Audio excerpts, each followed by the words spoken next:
Bom dia, turma. Essa é mais uma aula da disciplina de Introdução à Sociologia do curso de Pedagogia do Centro de Formação de Professores da Universidade Federal de Campina Grande. Hoje, excepcionalmente, nossa aula é gravada, porque eu tô fora de Cajazeiras para um evento, como eu já avisei, e, consequentemente, vocês já assistiram o filme Que Horas Ela Volta, e então hoje a gente vai fazer o comentário. Agora, no segundo momento de nossa aula de hoje, a gente vai fazer o comentário do filme, mesclando o filme, com o sociólogo que a gente está analisando, está estudando e está trabalhando. Vocês já me conhecem, mas esse vídeo também vai estar disponível no meu canal do YouTube. Eu sou Antônio Ferreira da Silva, sou professor da disciplina de Introdução à Sociologia, conforme está aqui na descrição. Bem, hoje nós vamos falar sobre Karl Marx. Aliás, hoje nós vamos continuar a falar sobre Karl Marx, porque a gente já vem falando sobre Karl Marx durante algum tempo em nossa disciplina, né? Ou pelo menos desde a aula passada. A gente vem esclarecendo a tríade dos sociólogos clássicos, que é Durkheim, Weber e agora Karl Marx. Especificamente em Karl Marx, nós estamos distinguindo desde a aula passada a divisão entre aquilo que consiste em sua explicação sociológica da sociedade e aquilo que consiste no seu projeto de intervenção para esses problemas sociológicos, né? E a gente sempre tende a esclarecer essa divisão dupla aqui do trabalho de Karl Marx, porque quando nós falamos hoje em marxismo e em marxistas, nós estamos nos referindo sempre ao modo como Karl Marx explicou ou compreendeu a sociedade e não como um mecanismo de intervenção que ele acabou gerando ou criando na sua tese para resolver os problemas dessa sociedade que ele analisa ou que ele explica. E basicamente a gente vai perceber que nossa centralidade, nossa preocupação maior está nesse modo explicativo, mas nós vamos falar melhor sobre ambos, ou aprofundar melhor sobre ambos, que a gente vem, de certo modo, né, já falando sobre isso há algum tempo. Então aqui estão os principais tópicos, né, da sociologia de Karl Marx, suas principais obras: O Capital, lançado em 1867, A Ideologia Alemã, lançada em 1932. Ainda diria que está faltando aqui uma obra que seria o Manifesto do Partido Comunista. A gente vai analisar alguma citação dela aqui na aula de hoje. E aqui, basicamente, nós vamos ver os principais tópicos do conteúdo de Karl Marx. Primeiro, a análise do modo de produção capitalista. Eu acho que nenhum sociólogo da Europa entendeu melhor o modo de produção capitalista do que Karl Marx. Exatamente, a começar pelo método da análise sociológica de Karl Marx, que é o método materialista e histórico-dialético, que nós já falamos na aula passada, mas nós vamos retomar. A história, essa história que é movida pela luta de classes, a gente percebeu e a gente já falou que, diferentemente de Durkheim e de Weber, Durkheim, para quem a sociedade é mais importante do que o indivíduo, Weber, para quem o indivíduo é mais importante do que a sociedade, Karl Marx considera esse problema como um falso problema. O problema sociológico, na verdade, são as classes que disputam matéria. E essa disputa vai gerar a exploração do burguês para com o proletariado, para com os trabalhadores, e vai gerar especialmente a alienação da classe trabalhadora, do proletariado, que é aquele capaz de produzir, mas que não é capaz de gozar ou de usufruir da produção daquilo que ele produz. Essa é a análise da sociedade, e a intervenção é aquilo que Karl Marx vai chamar de comunismo ou de socialismo, mas é algo que a gente vai falar um pouco mais na frente. Então, conceitos básicos que nossa aula vai trabalhar hoje é o conceito de alienação, o conceito de luta de classes, a ideia de uma ditadura do proletariado, a transformação disso em um outro modelo de produção que vai substituir o capitalismo, que a gente vai chamar de socialismo ou de comunismo. O fantasminha do comunismo que está aqui embaixo na gravura dessa tela, que assombra ainda hoje muita gente, embora esse fantasma, coitado, ele não exista mais. A gente vai começar pelo modelo, apenas revisando, que nós já falamos na aula passada, pelo modelo metodológico escolhido por Karl Marx. Influenciado por um filósofo também alemão chamado Hegel, Karl Marx vai pegar a dialética e vai adaptá-la ao seu modelo de análise social e vai entender que tudo na sociedade é construído com três bases. Primeiro, a sociedade disputa matéria, portanto, é um materialismo, e matéria aqui é bens, produtos, serviços, além da própria matéria mesmo, enquanto subsistência, enquanto alimento, enquanto moradia, mas também enquanto privilégios, também entendido aqui enquanto matéria. Essa luta material, ela se dá na história, e ela se dá na história de modo dialético, se contrapondo, se opondo. Daí Karl Marx manter a divisão histórica entre tese, que é o momento de afirmação de um ideal, a sua antítese, que é o momento da negação daquele ideal, ou de negação da tese, portanto a gente também chamar de antitese ou antítese, se a gente traduz para o português. E um terceiro momento, onde esse conflito vai gerar uma nova tese, que a gente vai chamar de síntese. E essa nova tese, por sua vez, vai dar origem a uma nova antítese, que vai gerar uma nova síntese, e, portanto, a história em Karl Marx ser um espiral de avanços e retrocessos, porque a história ela é dialética. Portanto, o método para entender a sociedade tem que ser um método que acompanhe as mudanças da sociedade. E esse método, segundo Karl Marx, não é o funcionalismo de Durkheim, não é o método compreensivo de Weber, porque eles não dão conta da compreensão da mudança social que só vai acontecer através do materialismo histórico dialético. Esse, portanto, o método que Karl Marx escolhe. Bem, mas sobre esse método nós já trabalhamos na aula passada, aqui é só uma reafirmação. O primeiro ponto que a gente trabalha em Karl Marx aqui, que vale a pena a gente abordar, e que foi identificado no filme, a gente vai perceber mais à frente, é a concepção de alienação do trabalho. Ou seja, é quando o trabalhador ele perde o poder de se apropriar do resultado final do seu trabalho. Ele é alienado. Em português, a gente trabalharia mais o conceito de alienação. É quando o resultado final do trabalho do proletariado, do trabalhador, ele é alheado ao próprio trabalhador. A classe exploradora, a burguesia, ela acaba tomando para si o produto do trabalho do explorador, do trabalhador, fazendo com que ele esteja alheio ao resultado final do seu trabalho. Isso aqui é uma característica muito própria da Revolução Industrial e do capitalismo, porque no artesanato, na produção artesã, o trabalhador ele tinha acesso desde a matéria-prima, ele dominava a sua mão de obra, ele tinha acesso às ferramentas, ao local de trabalho, e ele dominava também o fruto do seu trabalho. E a alienação do trabalho é justamente tomar todos esses itens da mão do trabalhador. Esse, pelo menos, é o conceito original. Embora a gente saiba que hoje falar de alienação também é falar de ideologia enquanto manipulação de consciências ou criação de uma falsa consciência para intervir ou impedir que o trabalhador intervenha na sua realidade e modifique a sua realidade. Portanto, conforme essas figuras que estão aqui na lateral, a alienação também carrega esse conceito, essa definição de que há um mecanismo girando dentro de nossa cabeça que faz com que a gente não reconheça a classe social na qual a gente está inserido e, portanto, a gente não intervenha na mudança dessa classe social, mas isso a gente vai falar ainda um pouco mais para frente.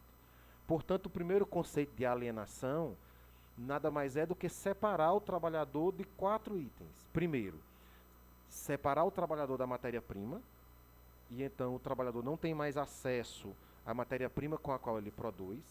Segundo, é separar o trabalhador das ferramentas de trabalho, especialmente porque, em terceiro, vem a separação do trabalhador do seu local de trabalho, e as ferramentas agora não pertencem mais ao trabalhador, mas sim ao burguês, ao dono da fábrica. E porque o local de trabalho agora é diferente do local de moradia, consequentemente, no local de trabalho ficam as ferramentas E, consequentemente, o trabalhador está alienado, alheado, separado também do seu local de trabalho e de suas ferramentas. E, por último, quarto, é a separação do trabalhador também do resultado de sua produção, que o trabalhador não tem mais acesso ao que ele produz. Às vezes, especialmente depois da divisão internacional do trabalho, ou da divisão social do trabalho, onde cada peça é produzida especificamente num local específico, o trabalhador às vezes nem sabe o que é que ele produz, qual é o resultado final do seu trabalho. Consequentemente, nós temos uma alienação do trabalho, porque o trabalhador é separado da matéria-prima, das suas ferramentas, do seu local de trabalho e do resultado do que ele produz. Então, consequentemente, a alienação seria um conceito mais aprofundado de que o trabalhador está afastado de sua própria natureza, especialmente porque ele faz um trabalho repetitivo, ele faz um trabalho que não tem autonomia nenhuma, e ele faz o trabalho dele, ele é impossibilitado de se reconhecer naquilo. O exemplo mais comum, portanto, é de que no capitalismo, o trabalhador ou o ser humano é como um pássaro numa gaiola. Ele vive alheio à sua própria natureza, especialmente porque as demandas do capital são demandas artificiais, não são demandas naturais. E isso gera, como sua principal consequência, a ideia de que a realização pessoal com o trabalho é impossível. Ela só pode ser, portanto, uma realização artificial, não a relação natural. Então vocês percebem que o conceito de alienação do trabalho é um conceito bem amplo, bem abrangente, e ele vai acabar resultando na ideia de uma alienação enquanto modo de pensar, enquanto modo de impedir o trabalhador também de pensar. Aqui em cima, por exemplo, a gente vê uma charge que é de um trabalhador que vai se aposentar. Há 30 anos ele está fazendo a mesma coisa, mas ele não sabe o que é que ele produz. Então, qual é o sonho dele quando ele vai se aposentar? Diz ele, vou me aposentar amanhã e sabe o que vou fazer? Andar até o fim desta linha de montagem e descobrir o que estou produzindo há 30 anos. Porque um dos mecanismos de alienação do trabalho é justamente distanciar. Vocês percebam que aqui eles botam um pino e arrocham um parafuso.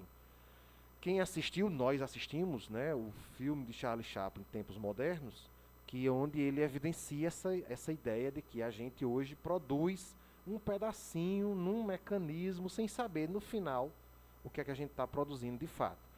Se a gente vai para o filme, Que Horas Ela Volta, e a gente acabou de assistir, a gente vai ver a mãe questionando a filha, que chega um momento que ela vai comer na mesa, ela pede, ela quer um lugar para comer. E Val, ela acaba com o pensamento de empregada, o pensamento de subalterna, porque vocês percebam que Val o tempo todo ela pensa como uma empregada.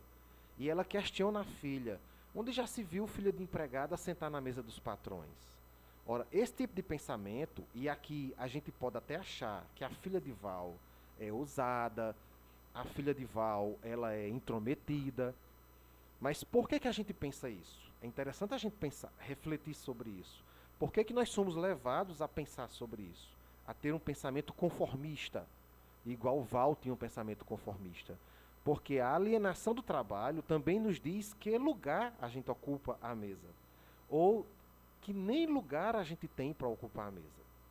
Portanto, quando a gente meio que tende a concordar com Val e achar que a sua filha, que agora me foge o nome dela, ela é ousada, ela é atrevida, exatamente porque nós estamos pensando pela ótica da alienação do trabalho. Porque como trabalhadores que somos, então nós estamos raciocinando dentro dessa ótica desse tipo de alienação do trabalho.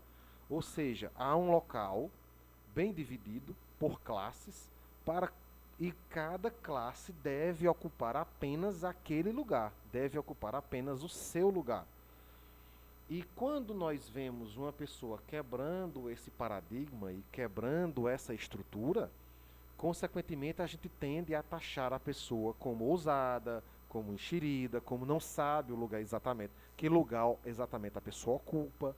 E aqui é essa dicotomia da relação de Val com a filha dela, que nós, em primeiro modo, tendemos a concordar com Val. e perceber que a filha dela realmente já sacou a ideia de que nós não podemos aceitar essa alienação pura e simplesmente, porque ela pode ser desfeita, ela pode ser mexida, ela pode ser tocada, embora que o modo como ela escolhe, a filha de Val escolhe, é o modo de se infiltrar, digamos assim, não é necessariamente o modo que Karl Marx vai escolher, mas isso um pouco mais para frente a gente vai analisar. Então a gente vai perceber outros elementos que ainda estão aqui nessa alienação do trabalho, que estão no filme Que Horas Ela Volta. É, por exemplo, quando os patrões falam para Val que ela é quase de casa, ela é como se fosse de casa. Mas ela é como se fosse de casa desde que ela não tome o mesmo sorvete do filho. E aí vocês percebem que existe um conflito com o sorvete. E Val diz, o nosso sorvete é esse. Desde que ela durma num quartinho no fundo da casa, com um ventilador velho. Desde que caiba a ela catar a louça suja. E aí eles não fazem nada. Vocês percebem que tem um dado momento em que alguém coloca a louça para fora no corredor da casa. E quem tem que catar é ela. Então, até que ponto Val é realmente de casa? Né? Val não toma banho na piscina. Ela não pode tomar banho na piscina. E vocês percebem que ela quer proibir a filha também de tomar banho na piscina. Ela fica meio doida quando a filha se oferece para ir para o quarto de visita, porque lá ela vai ter uma mesa para estudar. Tudo isso está nesse mecanismo de alienação do trabalho. Quer dizer, o trabalhador ele vai até um certo ponto. Porque não é apenas uma relação de trabalhador e burguesia. É uma relação de classe social. E a classe social tem um certo X de privilégios que é mais do que isso ele não pode tocar. Então, esse é um dos conceitos de alienação do trabalho de Karl Marx, que ainda hoje é muito válido. E esse filme, Que Horas Ela Volta, dá na cara da gente em relação a esses itens, né? O segundo conceito que a gente tem que trabalhar em Karl Marx é o conceito de luta de classe. E esse filme é ótimo em mostrar, em exibir para a gente que há uma noção de luta de classes, ou de distinção de classes, ou de oposição de classes muito forte. Enquanto nós temos um grupo que se beneficia, nós temos um outro grupo que trabalha. Quando ela está querendo ver o que é que a filha faz, conversa, não sei se com o filho dos patrões ou com o patrão, vocês percebem que ela está ali ou ela está podando uma árvore, ou está regando uma árvore, e tem uma outra colega de trabalho trabalhando com ela. Então vocês percebem que cabe ao trabalhador fazer tudo, enquanto cabe ao burguês lucrar, fazer nada. Então nessa chave que está aqui acima de mim na imagem, no vídeo, vocês vão perceber que enquanto o trabalhador quer salário, o burguês quer lucro. A luta de classe, portanto, nasce... Por que é materialista? Porque briga por matéria, briga por salário. Enquanto que para o trabalhador o salário vai lhe render melhor qualidade de vida, comer melhor, andar num carro melhor, ou andar no meio de transporte melhor, não precisar trabalhar no fim de semana, por exemplo. Para o burguês, quanto menos o trabalhador ganhar, quanto menor for o salário, maior é o lucro dele. Se a gente analisar aqui na chave que está na minha lateral, vocês vão perceber que há um burguês que não faz nada porque ele vive de renda e não de trabalho. O trabalhador é que vive do trabalho. O trabalhador, portanto, precisa trabalhar. O burguês não precisa trabalhar. Então não existe uma relação de trabalho para a burguesia. Existe uma relação de trabalho para o trabalhador. E, portanto, burguesia e trabalhadores conflitam, porque têm interesses diferentes. Ou, pelo menos, deveriam conflitar por terem interesses diferentes, mas a gente vai ver melhor em como outros momentos essa luta de classes ela acontece. Mas é imprescindível perceber, porque nós no Brasil temos uma outra característica que é da alienação de classes, como nossas classes estão divididas. E aqui do meu lado tem 3 tabelas. Eu vou começar de baixo para cima. De baixo para cima vocês vão ver que tem linhas de corte em divisão de classes por renda. Na classe D e E, é uma renda mensal, é para quem tem renda mensal de até R$ 1.892. Isso aqui até o ano de 2018. E esse gráfico é feito pela Fundação Getúlio Vargas. Não é algo tirado de minha cabeça, né? Então nós temos nas classes D e E de quem tem renda mensal de até R$ 1.892,65. E aí nós vamos perceber que a classe C é de quem tem renda mensal de R$ 1.892 até R$ 8.159. E a classe A e B para quem ganha mais de R$ 8.159. Então vocês vão perceber, no segundo tópico aqui da chart que eu coloquei na lateral do gráfico, que é o gráfico de barras, a gente vai perceber a evolução dessas classes nos anos.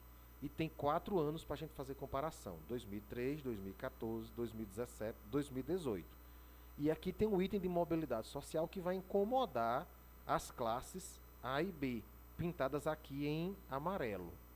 A classe C pintada em azul escuro e a classe D e E pintada em cinza. E aí vocês vão perceber que de 2003 para 2018, ou seja, passados 15 anos, a classe A ela cresce de 15,3 milhões de pessoas para 30 milhões de pessoas em 2018, mas em 2014 esse número é um pouco maior, é 31,3 milhões de pessoas, ela decresce até 2018, ela chega em 2017 em 28,1 milhões e em 2018 em 30 milhões. A classe média ela cresce exponencialmente. Ela sai de 67 milhões para em 2014 116 milhões, em 2017 116 milhões e em 2018 ela diminui um pouquinho para 115 milhões. E a classe D e E ela diminui de 96 milhões em 2003 para 54 milhões em 2014. Isso mostra como em 2014 o Brasil estava muito melhor do que está agora. O último dado é de 2018. E aí ela sobe, aumenta um pouco a classe D e E, de 54 milhões em 2014 para 62 milhões em 2017 para 63 milhões em 2018. Aqui está o retrato mais clássico da luta de classes. Na parte de cima do gráfico, que é um gráfico de linhas, a gente vai perceber aqui embaixo a classe A, que é a menor quantidade de pessoas, né? A sua linha crescente vai de 2018, ó, de 11,6 até chegar em porcento, aqui é em porcentagem, de 11% até chegar em 14,4% da população. A classe pobre, a classe D e E, que é o cinza claro aqui, ó, em 2008 são 39,6% da população. Essa quantidade ela decresce para 30,7% em 2014 e para 30,3% em 2018. E a classe média ela sobe de 48,9%, ela bate 55,5% da população em 2014 e ela decresce para 55,3% da população em 2018. Ou seja, nós somos organizados em classes sociais e, portanto, essas classes sociais elas disputam, porque quanto decresce a classe D e E, sobe a classe C. Isso é mobilidade social. E essa mobilidade social, óbvio, tem a ver com a política de classes e com as políticas públicas de divisão de bens, de distribuição de renda, especialmente implementadas pelos governos. Então, como mudar essa sociedade? Essa é a questão. Aqui nós já saímos do processo de análise da sociedade para o processo de intervenção na sociedade, conforme o que Marx teria defendido anteriormente. E essa divisão de classes está muito bem caracterizada no filme Que Horas Ela Volta. E aí nós temos aqui, ó, a divisão de classes, né, da classe E, população em condições de pobreza extrema, da classe D, aquelas pessoas que têm limitações financeiras e acesso a bens e serviços, da classe C, as pessoas que têm um padrão de vida razoável, e essa classe cresceu. A classe B, pessoas que têm um bom poder aquisitivo, e é quem ganha mais de 10 mil reais. E a classe A, que é a burguesia e a elite, basicamente. E nós vamos relembrar o quanto Que Horas Ela Volta identifica essa luta de classes, né, essa divisão de classes. Agora, nós passamos a entender a intervenção. E aí eu cito uma frase de Marx, que está aqui na lateral, com a charge dele, que é: até agora os filósofos se limitaram a interpretar o mundo, a questão agora é transformá-lo. E aí, essa transformação do mundo, essa proposta de transformação do mundo em Karl Marx, ele passa por duas fases, ou ele tem dois modos. Um modo, que é o modo que o antecede, que ele vai chamar de socialismo utópico, que é aquele que achava que iria criar uma sociedade mais igualitária apenas pelo abrandamento da exploração, que são os filósofos ou os sociólogos socialistas anteriores a ele, especialmente Saint-Simon. E aí, com o advento do marxismo, Karl Marx vai chamar o seu socialismo de científico e não de utópico.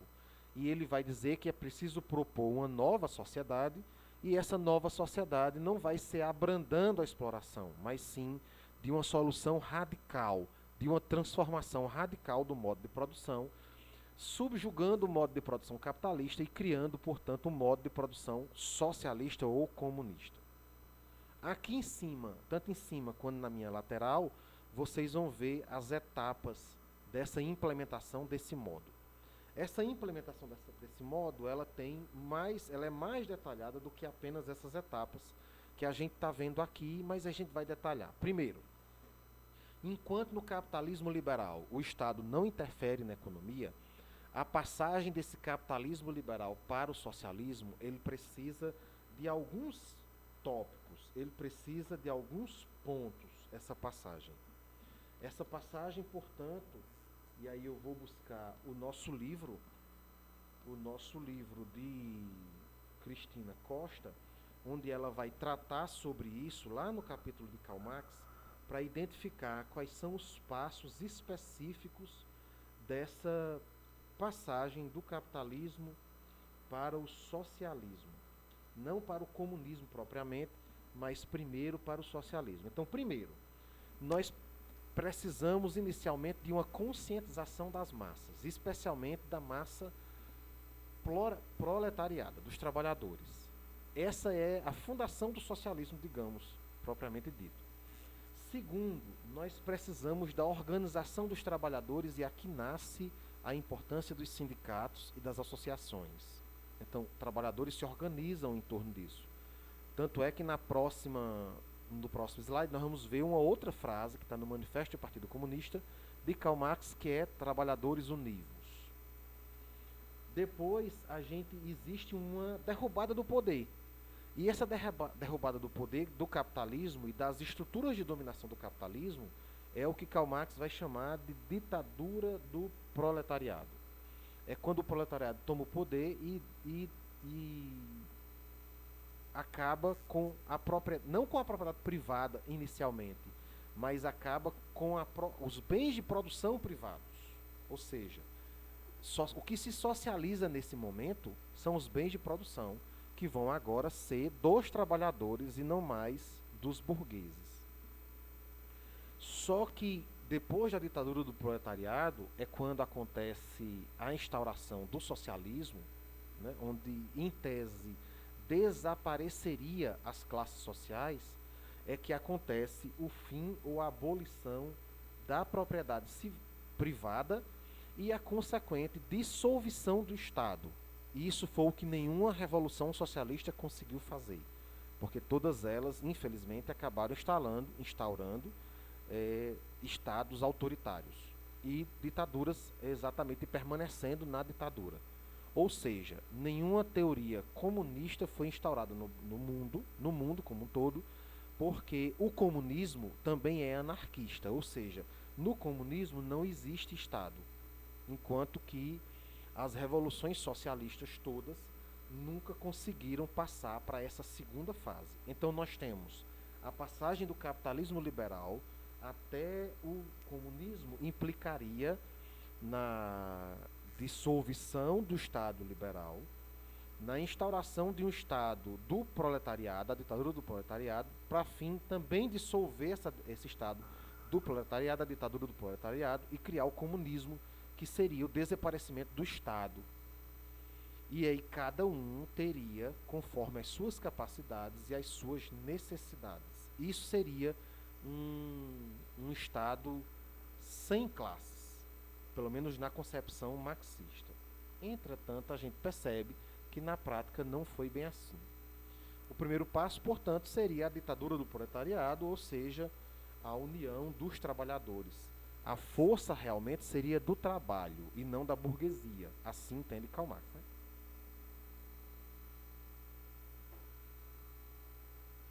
Essa ditadura do proletariado desenharia um novo Estado.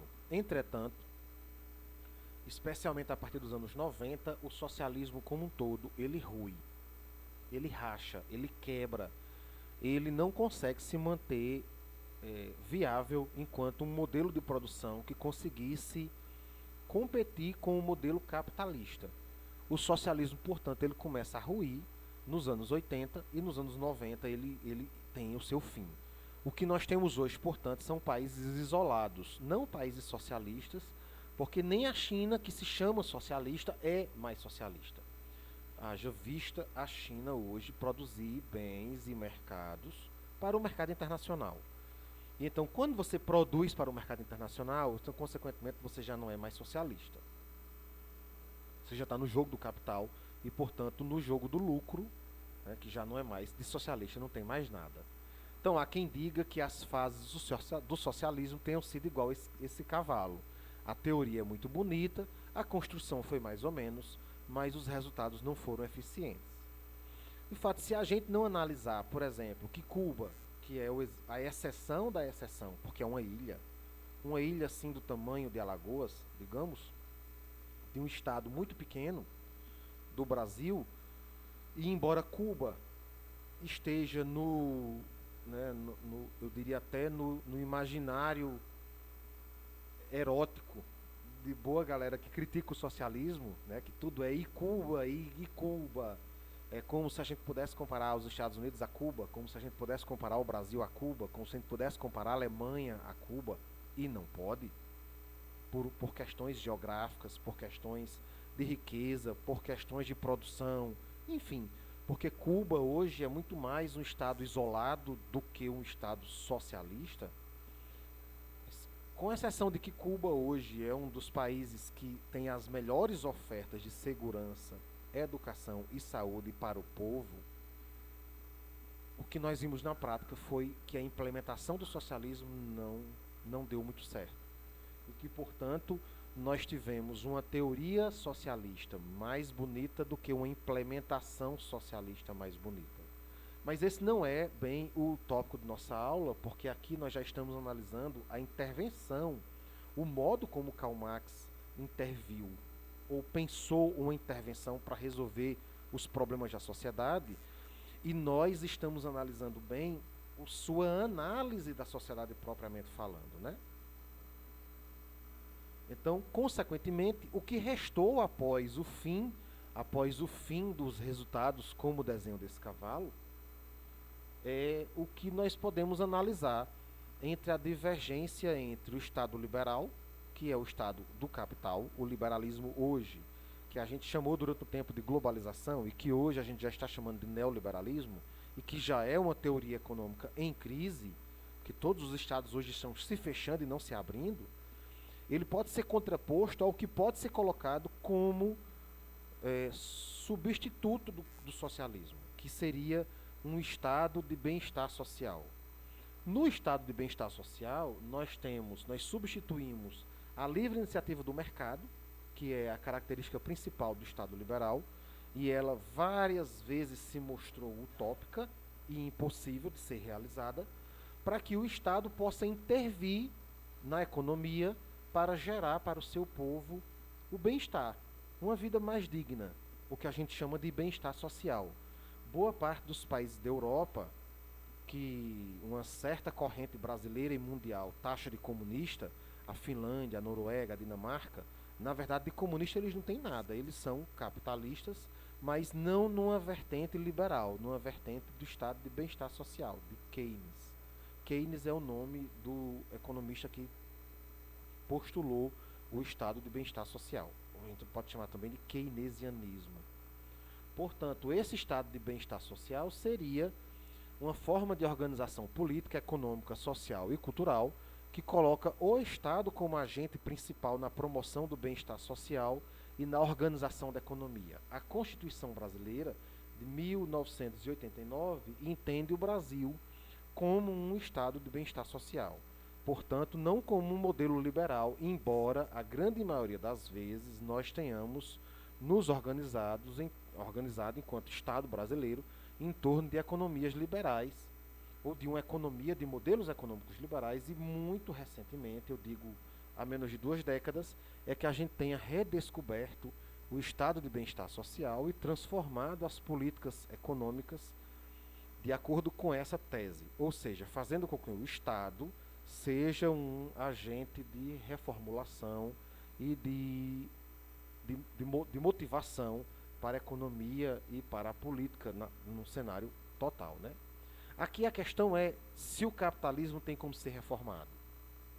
Se esse Estado liberal, que é a consequência ou a implementação daquilo que Thomas Hobbes, um filósofo inglês do século XVII, falou em estado de guerra ou de selvageria social, que é homo homini lupus, o homem é lobo de si mesmo e todo mundo se devora, se o capitalismo consegue instituir um meio termo para que isso não valha para as relações de produção e que o que aconteça seja um estado onde não seja de tudo contra todos, ou de todos contra tudo, ou de todos contra todos, mas que seja um estado em que o próprio Estado consiga garantir sobrevivência mínima e qualidade de vida mínima a todos os seus. Ou seja, se não é possível reformar o Estado capitalista ou apenas destruí-lo.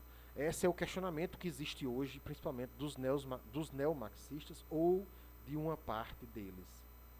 A questão é, diante de tudo isso, como a gente analisa que horas ela volta? E essa é a discussão que eu vou deixar para vocês concluírem, acompanhados de Mariane, uma ex-aluna nossa lá da escola, colega nossa, que vai conduzir essa discussão nesses últimos minutos que a gente tem de aula ainda, enquanto que a educação, por exemplo, interfere aqui na filha de Val para moldar essa mudança de propriedade, né?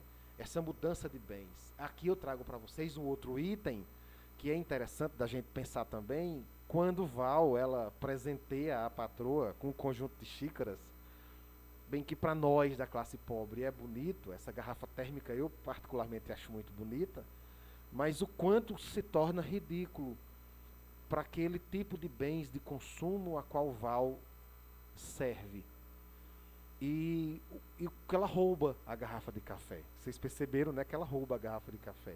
E isso quanto essa apropriação de bens e de matéria, e portanto confirmando aquela metodologia marxista de ser materialista, né, histórico-dialética, o quanto isso interfere aqui nas relações de produção e de capital e o quanto a gente pode analisar isso como um elemento para o capitalismo, né? E ao analisar isso, ao encerrar esse ciclo e essa aula sobre Karl Marx, o quanto a gente percebe a importância da sociologia para a gente entender o mundo, para a gente compreender a realidade e para a gente pensar em mecanismos de intervenção para modificar essa realidade. E o quanto às vezes a sociologia é discriminada, é colocada de lado, exatamente porque ela abre os olhos de a gente para essa mudança, para essa realidade, que nem sempre nos favorece, que nem sempre nos dá dignidade. E o quanto Karl Marx é importantíssimo para essa vivência, para essa compreensão, para essa visão de mundo, e o quanto estudar Karl Marx é importante para nós hoje, importante para a nossa classe social entender, e o quanto Karl Marx é criminalizado e é colocado de lado justamente porque estudar Karl Marx é perigoso. Trabalhador estudando Karl Marx, pode ser que ele comece a refletir sobre a sua discriminação, sobre a sua exploração, sobre a sua alienação e, portanto, para a gente conseguir dar valor à sociologia, porque ela clareia os nossos conceitos e as nossas mentes. Eu espero que essa explicação tenha sido boa, tenha ajudado vocês a entender mais o assunto.